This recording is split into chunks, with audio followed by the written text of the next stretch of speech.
আসসালামু আলাইকুম, welcome back to my channel. আশা করি সবাই ভালো আছেন।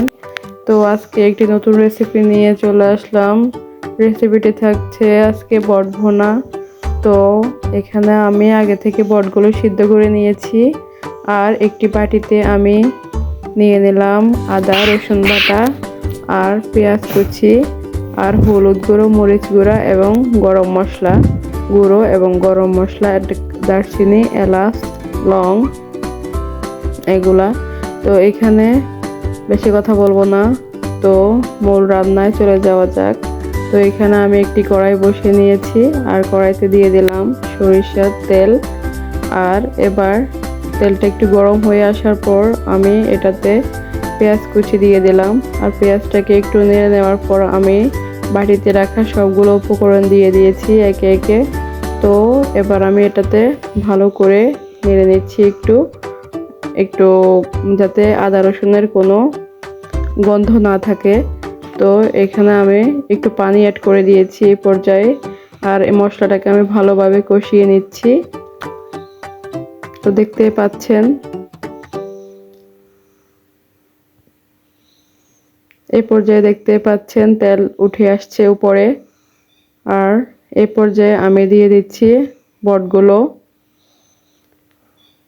এটাকে আমি সুন্দরভাবে কেটে আগে থেকে সিদ্ধ করে নিয়েছি। তো বন্ধুরা, আপনারা যারা আমার চ্যানেলটিকে এখনো সাবস্ক্রাইব করেন নাই, প্লিজ চ্যানেলটিকে সাবস্ক্রাইব করে পাশে থাকবেন, আর অবশ্যই লাইক কমেন্ট শেয়ার করবেন। তো এ পর্যায়ে আমি একটু ঢাকনা দিয়ে ঢেকে নিয়েছি।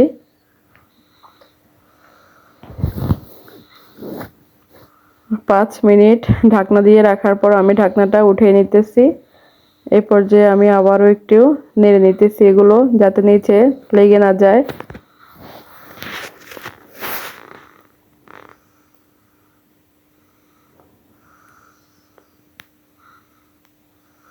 এবার আমি এটাতে 10 থেকে 15 মিনিট কষিয়ে নেওয়ার পরে এটাতে আমি আলু অ্যাড করে দিতেছি। যেহেতু আমি বটগুলো আগে থেকে সিদ্ধ করে রেখেছি, তো আমার বেশিক্ষণ লাগে নাই। এবার আমি আলুটাকে সুন্দরভাবে নেড়ে নিচ্ছি, বটের সাথে মিশিয়ে নিতেছি।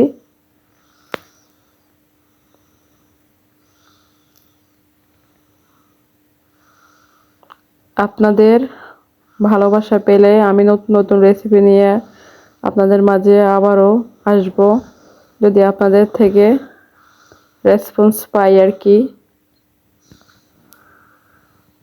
তো যারা আমার চ্যানেলে নতুন আছেন, প্লিজ সাবস্ক্রাইব করে দিবেন, আর লাইক কমেন্ট করতে ভুলবেন না। তো দেখতেই পাচ্ছেন এটাকে আমি আরো অনেকক্ষণ নেড়ে নিতেছি। এই পর্যায়ে আমি এটাতে গরম পানি অ্যাড করে দিতেছি, আর কোনোভাবে এটাতে ঠান্ডা পানি অ্যাড করা যাবে না। এটাতে ঠান্ডা পানি ব্যবহার করলে আলুগুলো একটু শক্ত হয়ে যাবে, আর বটগুলো শক্ত হয়ে যাবে, যে কারণে আমি এখানে গরম পানি অ্যাড করে দিতেছি। এটা অবশ্যই মাথা রাখতে হবে। আর এখন আমি এটাকে আরো কিছুক্ষণ ঢাকনা দিয়ে ঢেকে জাল দিয়ে নিতেছি। এই পর্যায়ে 10 থেকে 15 মিনিট জাল দিয়ে নেওয়ার পর আমি আবারও ঢাকনাটা উঠিয়ে নিতেছি। তো দেখতেই পাচ্ছেন মাশাআল্লাহ, অনেক সুন্দর কালার আসছে।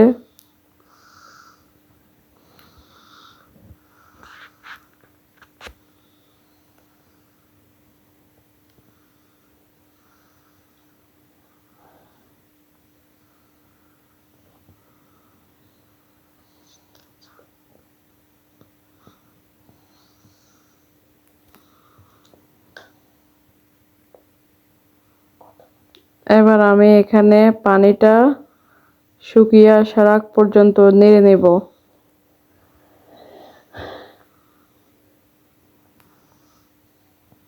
তো বন্ধুরা, আমার রেসিপিটা যদি আপনাদের কাছে ভালো লাগে, please please please like comment এবং শেয়ার করবেন, আর অবশ্যই চ্যানেলটিকে সাবস্ক্রাইব করে না থাকলে প্লিজ সাবস্ক্রাইব করে দিবেন,